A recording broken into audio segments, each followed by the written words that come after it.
Hello, APUSH Nation.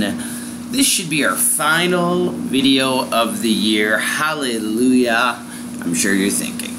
So this is going to be the 1980s notes, pages 9 to 17, and then I'm going to cover the 90s and 2000s as well notes, which I will be giving to you.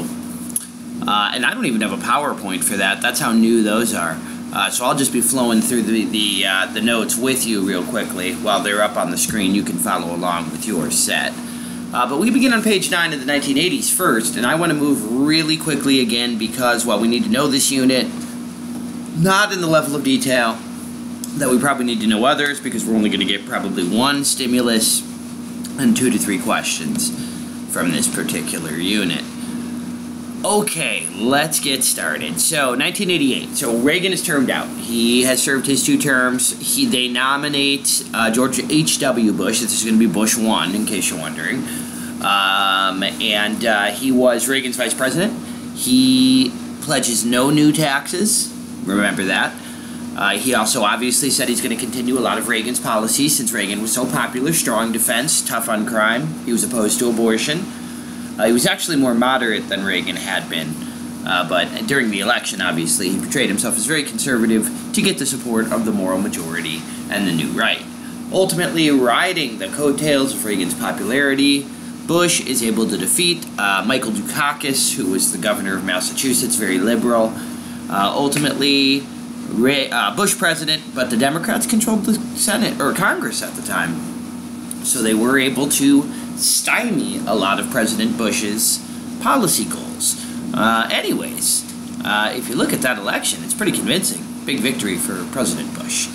There he is, right? Still alive today. He was a Texas oil millionaire who had gone into politics early on. He had been involved in, the CIA. He was a diplomat for many years. Again, more moderate than Reagan had ever been. And he's technically the guy in charge when the Cold War ends, because officially the Soviet Union falls during Bush's presidency, even though all of the kind of efforts to make it happen had occurred during Reagan's. Some of the notable highlights from Bush's presidency: he's only going to be a one-termer. The economy's going to get him, just like it did Jimmy Carter. He invaded Panama. Why? Well, there was a kind of a military dictator named Manuel Noriega in charge of Panama.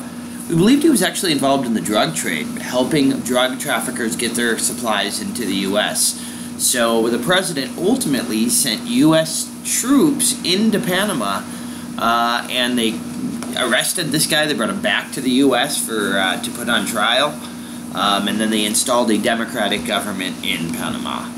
But obviously his most famous and obviously his most successful effort was the first Gulf War. This is when we invaded Iraq for the first time. This was very successful. It was known as Operation Desert Storm. The reason why it happened is because Iraq had invaded the nearby tiny little country of Kuwait. And Kuwait was a democracy, and we got a lot of oil from them. So we kind of came to their defense, and we were able to raise a coalition of other countries that fought with us, like Britain. It was not officially a UN effort, although the UN kind of passed resolutions to support it. Anyways, it was massively successful. The US was able to use shock and awe to really crush the Iraqi army, to force them out of Kuwait. A lot of folks believed that the president maybe ought to have continued on to Iraq and removed Saddam Hussein. He chose not to. At the end of the war, his approval rating was 91%. Incredible. The war on drugs was another policy that had been continued from the Reagan administration. We move over to domestic issues with him now. The Reagan administration had started a campaign known as Just Say No. It was popular in schools. It was designed, obviously, to reduce dependency on drugs. Bush continued that program, but he also massively increased our efforts to seize drugs coming into the country as well. The problem, of course, is that we had high demand. We wanted the drugs, or at least the public did, even if the government was trying to seize more than before. Other moves: the Clean Air Act 1990 occurs during his presidency. Again, logical, smart steps. Power plants required to reduce their pollution. Smog checks required with cars. Car makers have to put in anti-pollution devices. Just obvious things to try to clean the air up, and it's been really successful. What hurts Bush? Because all the things we've mentioned so far weren't really bad. They were good things for him, essentially. But this is what hurts him. The recession in '91. So, because of Reagan's policies in the 80s, you can't sustain that forever. Ultimately, if you can't sustain the tax cuts and borrowing and the huge deficits and budget, crunches and things like that. Eventually, it seems to catch up with the economy, and it does in the 90s after Reagan is no longer president, but Bush is. Unemployment goes up. California was especially hit hard. And ultimately, what President Bush does is he goes back and he signs a tax bill. Remember, during the campaign, he had promised no new taxes. And many within his party, remember, his party is the no tax party, they turn against him and kind of do not any longer support him because he went back on his pledge not to raise taxes.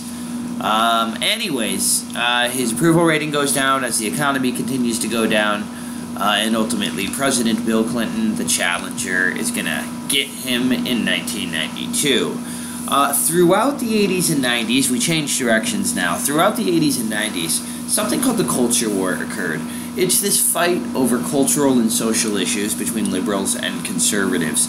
And it really happened during the 20s, and then it died down after that. And it really roars back during the 80s, 90s, and it's really still being fought today in a lot of ways.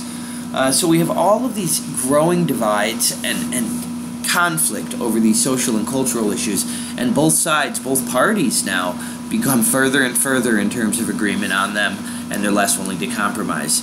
So, in the late 1900s, in the late 20th century, liberals started to challenge this notion that Reagan had brought back of traditional American values.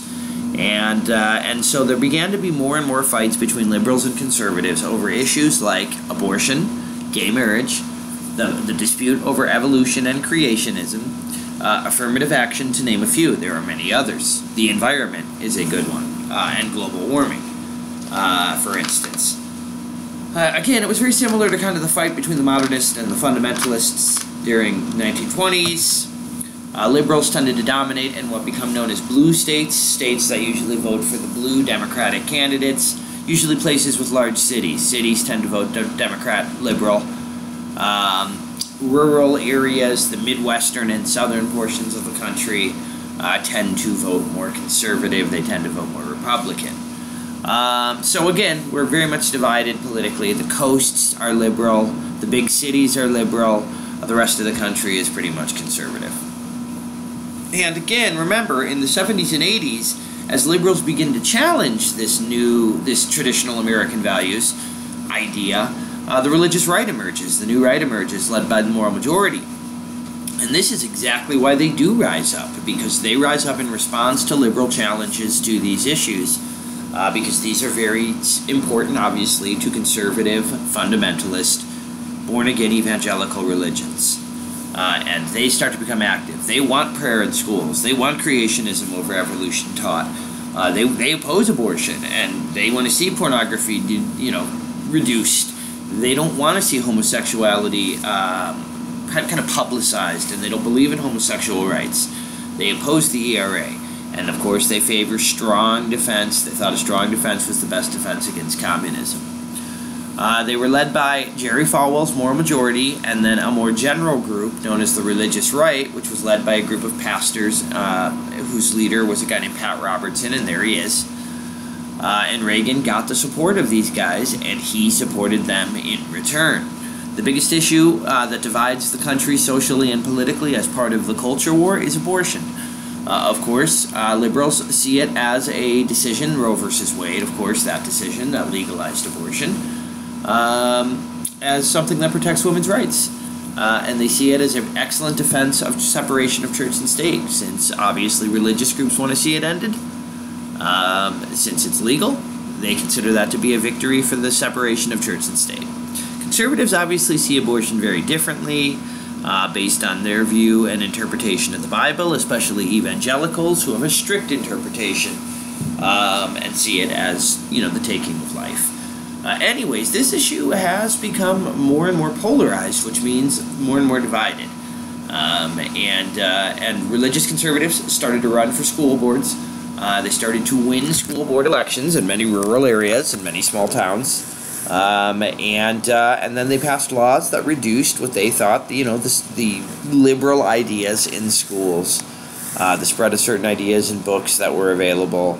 They started to attack multiculturalism because they basically said, hey, we think all of these liberal ideas have gone too far and have penetrated into schools too much. In addition to that, another disputed area is women's issues. Remember that fight over the ERA? It started in the 20s. Now it was supported by that group, the National Organization of Women, in the 60s.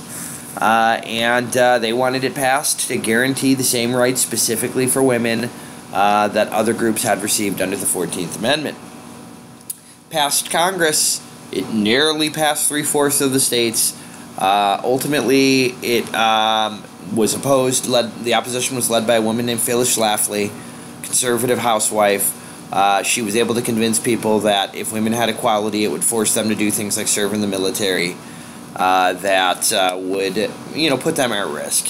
And ultimately, enough conservatives in many states were able to block it, and in at least 1/4 of the states to make sure it didn't happen.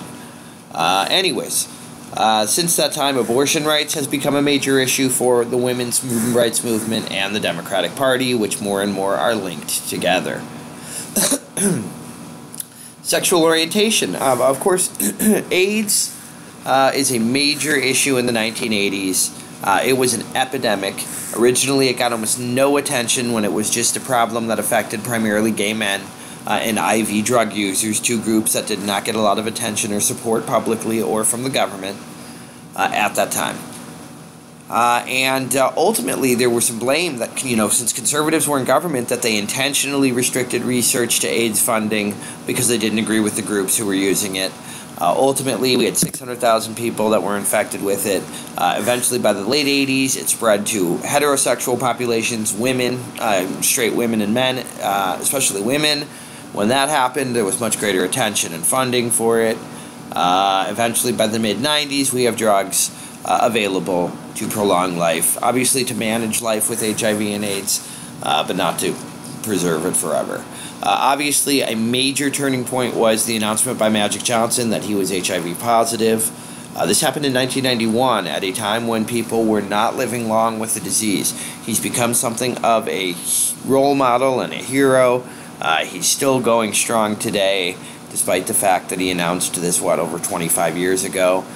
He's a perfect example of the anti-AIDS drugs that they created during this era. Gays in the military, another major social issue that divides us during the culture war. Up until the 1993, gays were completely prohibited from the military. President Clinton is going to try to lift that. He's unsuccessful, so he compromises on something called Don't Ask, Don't Tell, which basically said if a soldier, the military wouldn't ask as long as the soldier didn't publicize his sexual orientation, he wouldn't be removed, but if he did say he was gay, he would be still kicked out. President Obama just got rid of Don't Ask, Don't Tell in 2010, and so today gays can serve actively in the military, gays and lesbians. Same-sex marriage, another issue that has changed dramatically since the 80s. The gay rights movement fought for it in many states. They wanted the same equality as other married couples. Conservatives argued that it should not be something that's protected like gender or race, particularly because it violates many religious biblical principles. Despite that, in the 90s, some states, mostly liberal states, mostly blue states, began to recognize gay marriage, and it obviously has become much more popular in modern times. There was an attempt by Bill Clinton's government, interestingly a Democrat, but kind of a conservative Democrat at times, who he helped pass a law that said marriage only between a man and a woman, but that each state would determine its own policies. And he was criticized by some Democrats for that. Kind of thought that he gave in to the Republicans and defied, democratic principles. Affirmative action is another issue. Remember, that conservatives despise, and that was a hot topic during the culture war of the 80s and 90s. Conservatives, of course, call it reverse discrimination. They want it gone from all institutions. Liberals argue it's still needed, and it's something that helps still support certain systems that are dominated by whites. Remember, the Supreme Court has weakened it, beginning with Bake versus the United States, or Bake versus UC Regents, but into the 90s and 2000s as well. By this time, by the 2000s, public support for it is about 50-50. It's really controversial today. Welfare, remember, was created as part of the Social Security Act. President Johnson expanded it. In the 80s, conservatives cut it. And ultimately, it's a hot topic today. Liberals argue that it's needed, especially with many minority groups. Conservatives argue that it's too costly and that people abuse it. President Clinton, again, I told you he was a somewhat conservative Democrat in some ways.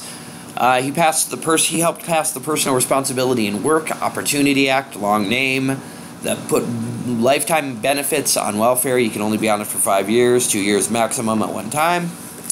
It ended it completely for legal immigrants, and it banned it for illegal immigrants with a few exceptions. Sex and violence. Obviously, conservatives think this is a problem. By the mid-'80s, a lot of parents agreed. They thought that the level of sex and violence had gotten to be too much. A lot of folks blamed Hollywood, they blamed television, they blamed video games. Liberals argued, hey, this is all First Amendment. These companies are allowed to produce what they want. By the 80s, despite liberal arguments, warning labels had been put on records, tapes, and CDs with ratings that kind of told parents if the material was, maybe not appropriate for kids. They also created PG-13 ratings at that time in order to try to inform parents and make them more aware because of the outcry, because of the backlash during this culture war. Change of direction, other trends, changes to families here that we finish up with. 1, family. Divorce rates have doubled since the 60s. That's one change that we notice. Today, only 50% of marriages are successful. 50%, half of them end in divorce. This obviously has huge impacts on children. We have a lot of kids that are in single-family homes. That oftentimes means we sometimes have latchkey kids, which means, they're locking the door and mom's already gone to work or dad is, and they're locking the door and going to school on their own, or vice versa. They get home and have to kind of be at home on their own before the parents do. Obviously, we have a lot of adults living alone. Mr. Arm's part of the problem right now. And we have a lot more kids that are being born to unmarried moms.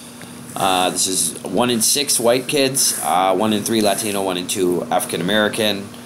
So obviously certain groups we see that have higher levels of poverty in this country tend to have higher levels of single unwed moms, which is a group that struggles the most to battle out of poverty.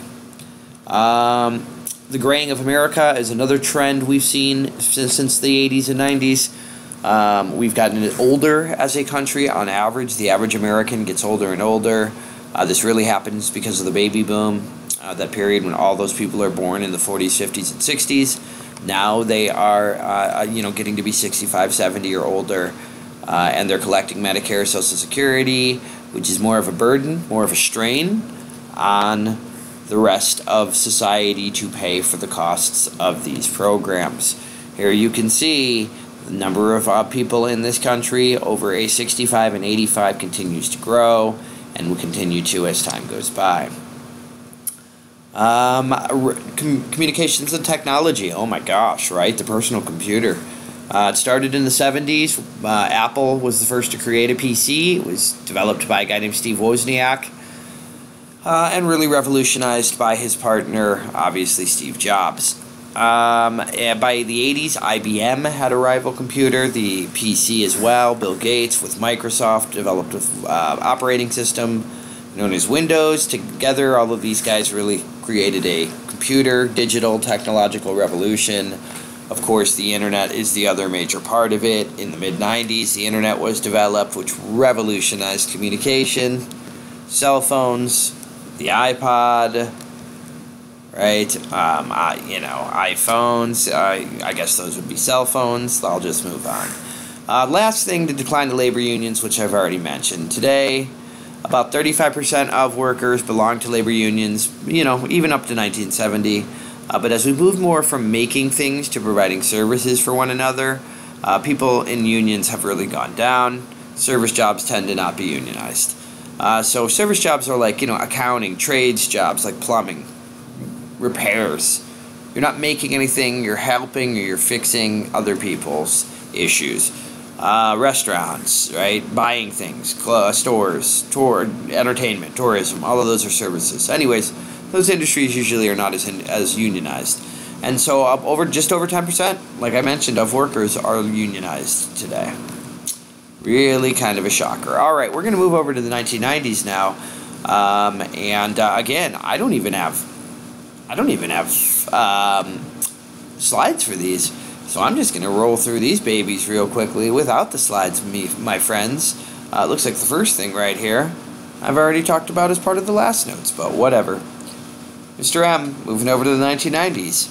Now. Alright, so 1990s, here we go. And apparently this was part of the 90s notes, and I didn't realize that I talked about it during the 80s. But whatever, I'm going to hit on it really quickly again. Okay, so part of President Bush 1's presidency, the first Gulf War. Hey, you need to know it also as the Persian Gulf War. Two names for the same conflict. Remember, Saddam Hussein is this Iraqi dictator. He invades Kuwait, which is this oil-rich, tiny little country next to them. They're a close ally of us. We get a lot of oil from them. President Bush immediately ordered troops there. Originally, we said we were sending them to protect Saudi Arabia, which is our bigger ally there, which is on the border, because we thought maybe Iraq would invade them as well. Eventually, that was called Desert Shield. Eventually, when we made the decision, a UN decision to restore the government of Kuwait, the U.S. launched an invasion. It was led by a really popular American general named Storeman Norman Schwarzkopf. Ultimately, it was a major success for the U.S. The bombing campaign and then the invasion went remarkably well. The Iraqi army surrendered in mass numbers. It was a massive victory. Ultimately, the President Bush, his approval rating shot through the roof. Our prestige improved dramatically. A lot of folks wondered whether we should continue into Iraq and invade Iraq and knock out Saddam Hussein. President Bush decided against it. He didn't want to risk a larger conflict with other Arab nations or have more American casualties. Ultimately, that was a decision that some folks criticized. Anyways, ultimately it made kind of sense at the time, and it didn't hurt him because he was so popular after the victory. Well, that takes us to the election of 1992. Now, I just told you how popular he was after the Gulf War, right? Well, we got some problems here. Remember, I mentioned Bill Clinton gets nominated, and he's kind of a new Democrat. He's a little more moderate or conservative. He actually supported tax cuts. He actually supported welfare and healthcare reform that a lot of conservatives had argued for. And he did choose a very liberal vice president, an environmentalist named Al Gore. They go up against Bush, and they're a really good challenge. Clinton is a Southerner, so he's going to challenge the fact that Bush is from Texas. He's going to take away some of those Southern votes, and he's very conservative. And Bush is weighed down terribly by the recession that occurred right before the election really kind of took place or got hot and heavy. Remember, he had raised taxes, and so he's not very popular with his own party. And then we've got this third-party candidate, this Texas oil billionaire named Ross Perot, who ran on basically a super pro-business reform ticket. Ultimately, he took like 19% of the vote, so it was close. And Clinton won narrowly. He only had 43% of the vote. It was a three-way race, and we were a divided country. But ultimately, Clinton was your winner. He then immediately tried a series of what I would describe as pretty liberal moves. And it kind of backfires on him. So the first thing that he tried, he lifted the ban on gays in the military. He wanted gays to be able to serve actively, but there was so much backlash from the public that he finally settled on Don't Ask, Don't Tell, which is the policy I already described during the 80s culture war part.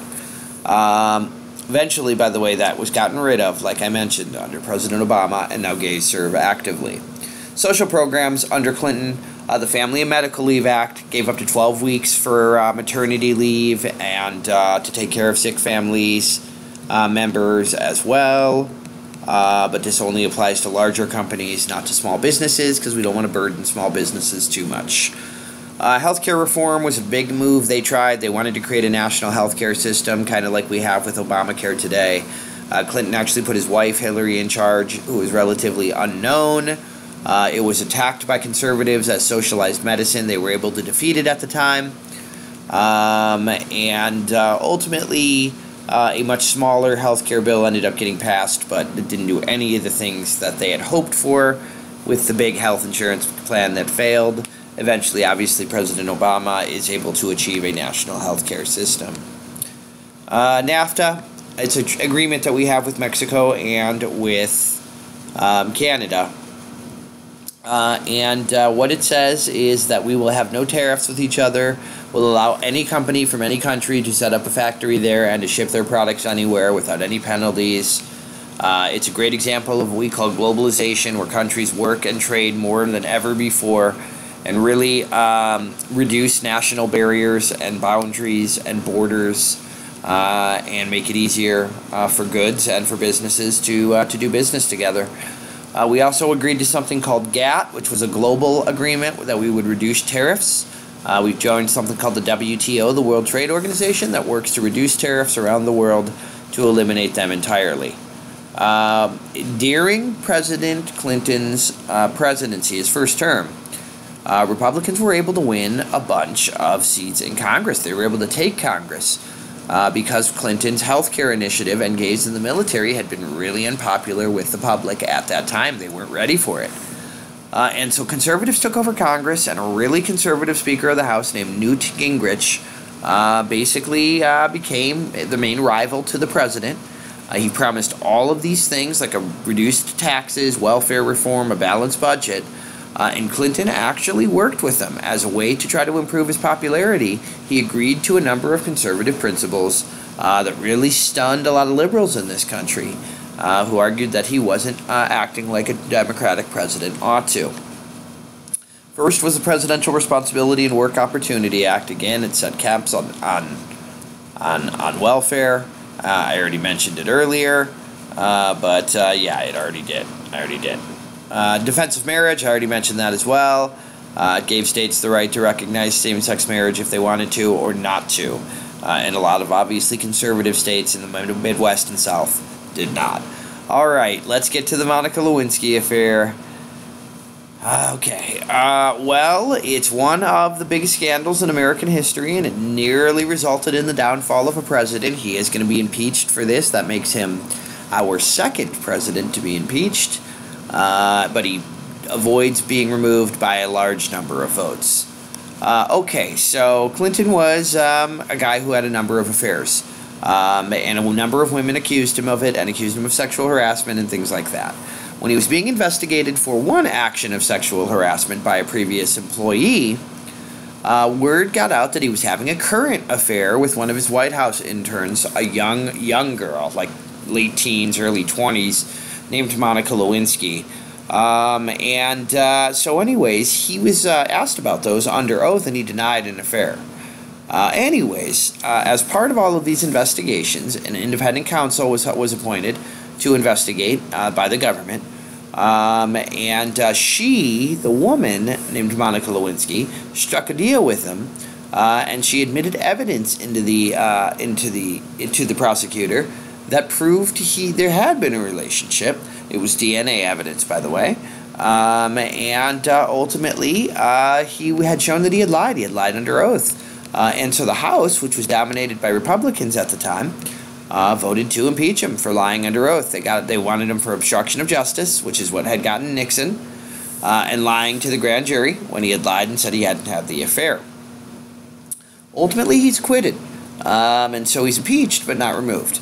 And interestingly enough, after the impeachment, it was actually the Republican Party that suffered, because the majority of the public really didn't think that what he did privately it was a matter between he and his wife. It wasn't really a matter for the government to get involved in. They should just obviously stay out of that. What's public is public, what's private is private. It also helped that the economy was doing well at the time, and people really did not want to see that screwed up with a presidential change. Anyways, the economy did so well during Clinton's presidency. It was the first time that Congress balanced the budget with the president's help. We actually had surpluses, which means for the first time in nearly 30 years, we were actually paying off a little bit of the budget. Admittedly, it was still enormous, ginormous, almost impossible to pay. Peacekeeping missions. President Clinton got us way more involved in foreign issues and peacekeeping missions, in UN missions around the world. Obviously, Iraq. After we had invaded them under President Bush, President Clinton ordered bombing of Iraqi targets after Saddam Hussein violated rules the UN had established after the war. Somalia. We sent troops into Somalia in an effort to try to help end a mass starvation issue, a famine. The country was run by a series of warlords. A few American troops ended up getting caught up in conflicts there and dying. And ultimately, the entire mission was abandoned. And a lot of Americans questioned whether we should be so involved in a lot of these overseas missions that didn't directly involve U.S. interests. Haiti, we sent... we were worried there was going to be a coup there. We actually thought about planning invasions there. Ultimately, conflict was avoided because the coup was shut down. One of the big things with President Clinton's foreign policy involved the former Yugoslavia, the Balkans, an area known as Bosnia and Kosovo. War had broken out there. There was ethnic cleansing going on. Muslims were being ethnically cleansed by Serbs and other groups in the area. And so President Clinton helped the UN mission there with airstrikes. And ultimately, he was able to negotiate a peace deal there called the Dayton Agreements that split Bosnia in half into different parts to try to avoid conflict, to end the conflict. But the biggest issue for him was a civil war that broke out in nearby Kosovo, near Bosnia. Ultimately, he ordered NATO airstrikes in an effort to prevent the war from spreading. The election of 2000, so President Clinton served 2 terms, ultimately ended up being very popular after the Lewinsky stuff. Before the Lewinsky stuff, he was not popular at all. Remember, the Republicans won the congressional elections. He had to give in to a lot of conservative demands because he was not very popular. Ultimately, election of 2000, it's going to be Al Gore, his vice president, against George W. Bush, which of course was George H.W.'s son. And so again, you had kind of a classic liberal-conservative battle. It was one of the closest elections in history. It was decided by just a handful of electoral votes. Al Gore actually won the popular vote by over 500,000 votes, but he lost the election, similar kind of to Hillary Clinton. The media actually projected Gore was going to win, especially in Florida. It turned out he didn't. They all had to go back and reverse it, some of them the next day. People went to bed thinking Gore had won. They woke up to find out Bush had. It was crazy. It was disputed. There were all these recall efforts where they recounted the votes. One of the big reasons was because there was a third-party liberal candidate named Ralph Nader who took just enough votes away from Gore to help Bush win. Ultimately, Gore sued because he argued that there was never a recount in Florida, and the ballots should be recounted again because it was so close. Ultimately, the Supreme Court, in a really divided decision, 5-4, ruled, hey, the election is final, we've got to move on. It's almost a month after the election, and we still don't have a winner. Ultimately, the 5 conservative justices voted for Bush to be the president. The 4 liberal judges ordered for the recall to happen. Eventually, it didn't. The recount, eventually it didn't. It never did because they lost, and Bush was your president. That takes us to the War on Terror. Of course, the 9/11 attacks, because of perceived American support for Israel and because there was a belief we were using military force too much in the Middle East after the Gulf War, Al-Qaeda, led by Osama bin Laden, ordered an attack on the United States. Of course, it destroyed both Twin Towers. Thousands of Americans died. It led to the Afghanistan. It was a tragedy. It was horrific. It led to the Afghanistan war. The Bush's reaction to 9/11 was a swift invasion of Afghanistan. Why? Because that's where bin Laden and Al-Qaeda were at. They were being protected by a government known as the Taliban in Afghanistan that protected terrorists and even supported them. The war in Afghanistan was ultimately considered a success. We were able to establish a democratic government. It's been difficult to create a stable government in Afghanistan. There's a lot of corruption. We have to keep troops there to kind of back up the government from constant harassment still by Al-Qaeda and even ISIS, which is there now. Anyways, it's the longest running war in which we've been involved in for some time. We have removed many of our troops, but we still do have a presence there. The Patriot Act was signed during the war on terror. It was an effort by the government to try to find terror groups in this country using new surveillance, especially of immigrants and suspected terrorist populations. It involved massive sweeps and searches of telephone, email, and bank records, often that would have been prevented from being done before. A lot of folks wonder whether our constitutional rights were violated when these laws were passed, but they were passed by Congress, so all of this is technically done legally. Many terrorists captured in our conflicts in Afghanistan and later in Iraq are being housed in a military base at Guantanamo Bay. A lot of folks wonder whether that's a legal or illegal base because we keep them there permanently without charges. We do not do it on American soil because that would be unconstitutional. So we keep them on a base overseas. It was created by the Bush administration. It's still around. It was maintained by the Obama administration, even though he had criticized it during the election. The second Gulf War, or the Iraq War, occurred during the second Bush's presidency. So remember, Bush, Iraq, Iraq. This one was the one that's going to actually take out Saddam Hussein. Why? In 2002, Bush identified 3 countries he thought were the axis of evil in the world: Iraq, Iran, and North Korea. He claimed they were supporting Al-Qaeda, the group that had attacked the Twin Towers on 9/11. He claimed they had weapons of mass destruction that they would use or that they would support with terrorists with that needed to be taken and confiscated. The rest of the world and the many people in the United States questioned President Bush on these claims.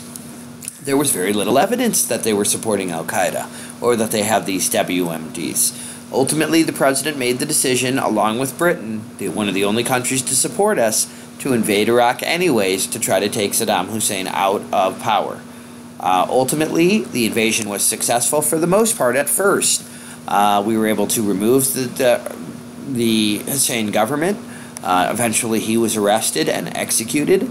But an insurgency popped up, a rebellion, and it was a brutal rebellion that cost us over 4,200 American lives and billions of dollars, hundreds of billions of dollars in war costs. It became incredibly unpopular, and it massively contributed to the debt that was occurring in the United States. Ultimately, the WMDs had never been found, and American casualties mounted. And more Americans turned against the war as it went on. Domestically, Bush obviously fought for conservative policies. We would expect that. He was a conservative, so more of the Reagan-type spending, supply-side economics, tax cuts, Social Security changes, where you privatize it, you don't let as many people on it, and you put private companies in charge of more of the responsibilities.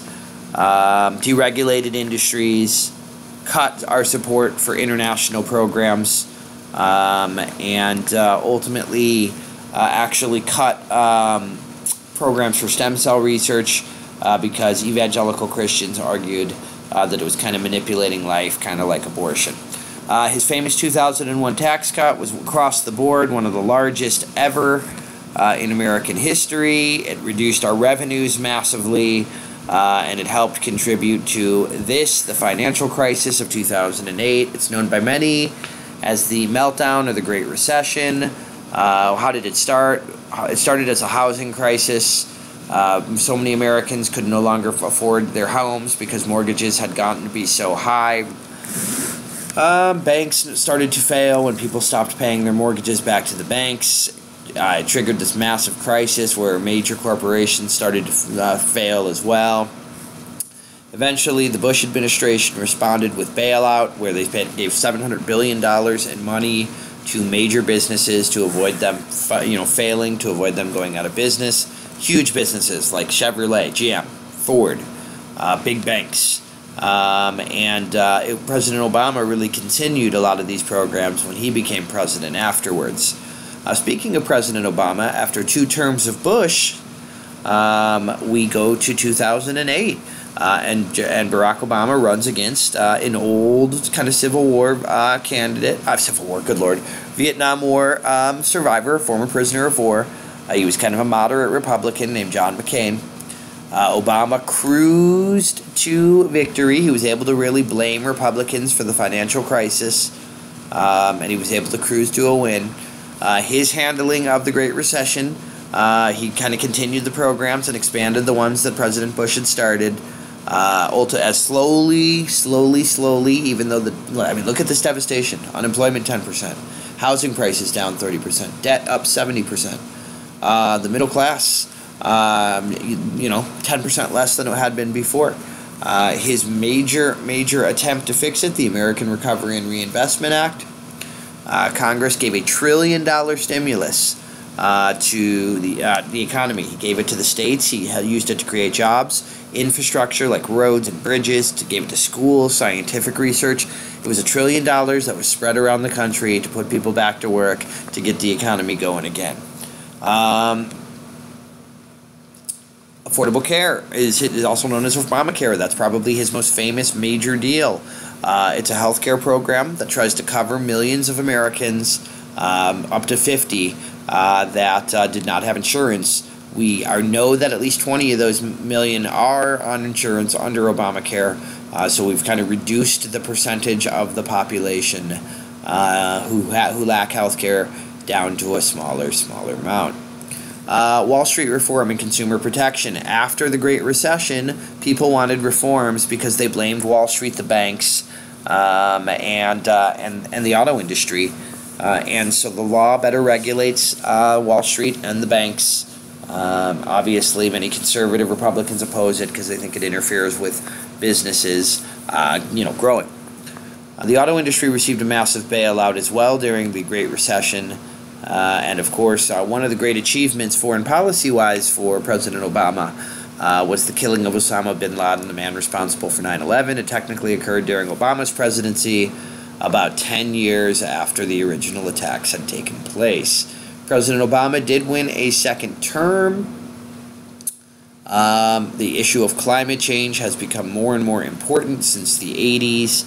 Ultimately, the United States signed the Montreal Protocol in 1987, which said we would reduce CFCs, chlorofluorocarbons, greenhouse gases, to try to better improve the environment. In 1997, under President Clinton, we signed the Kyoto Protocols, which would have further reduced fossil fuels, although eventually the Senate refused to ratify it. Ultimately, under President Obama, he tried to increase environmental protections. President Trump has really tried to scale them back. Energy, we have tried to become more energy independent, so we're not as dependent on other countries for our energy needs. The Energy Policy Act of 2005 is probably a good example. All right, folks, if you can believe it, that is all. That would be it. That would take us all the way through the end. I'm so excited. 44 minutes and done.